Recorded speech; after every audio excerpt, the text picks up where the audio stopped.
Visakha steel plant పై కేంద్ర ప్రభుత్వం సవత తల్లి ప్రేమ చూపుతుందని, రాష్ట్రంలో కొత్త ప్రభుత్వం వచ్చాక కూడా ప్లాంట్ ఆస్తుల అమ్మకం ఆగలేదని సిఐటియు రాష్ట్ర ప్రధాన కార్యదర్శి సిహెచ్ నరసింహరావు అసహనం వ్యక్తం చేశారు.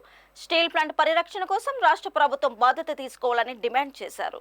విశాఖ సిఐటియు కార్యాలయంలో ఆయన మీడియాతో మాట్లాడుతూ పెండింగ్ లో ఉన్న లెటర్ ఆఫ్ క్లియరెన్స్ ను ప్రభుత్వం ఆమోదిస్తే బ్యాంకులు స్టీల్ ప్లాంట్ కు రుణాలు ఇవ్వడానికి ముందుకు వస్తాయన్నారు. ఒక పైసా కూడా బకాయి పెట్టకుండా వడ్డీతో సహా స్టీల్ ప్లాంట్ చెల్లిస్తుందన్న విశ్వాసం తమకు ఉందన్నారు. స్టీల్ ప్లాంట్ ను సెయిల్ లో విలీనం చేయడానికి డిమాండ్ చేశారు. ఇదిలా ఉండగా కార్మిక పోరాటాలను అణచివేయడానికి కేంద్ర ప్రభుత్వం తీసుకొచ్చిన లేబర్ కోడ్లను నిరసిస్తూ జూలై 10న లేబర్ కోడ్లు రద్దు సహా మొత్తం 7 అంశాలపై డిమాండ్స్ డేకి పిలుపునిచ్చామని నరసింహారావు తెలిపారు.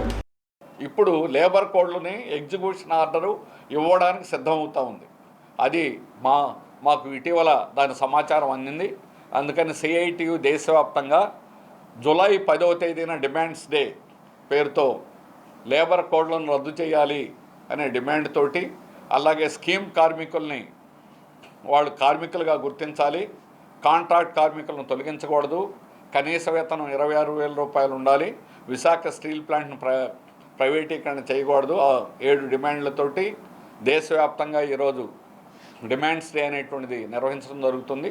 దేశంలో అన్ని చోట్ల కూడా జూలై 10వ తేదీన డిమాండ్స్ జరుగుతుంది. దీనికి సంయుక్త కిసాన్ మోర్చా గిట్టుబాటు ధర ఇవ్వాలని వారు నిన్ననే నిర్ణయించారు. రెండు సింక్రనైజ్ చేసుకుంటూ రైతులు కార్మికులు కలిసి కేంద్ర ప్రభుత్వానికి వ్యతిరేకంగా డిమాండ్స్ డే జూలై 10వ తేదీన దేశవ్యాప్తంగా జరగబోతుందని తెలియజేస్తారు.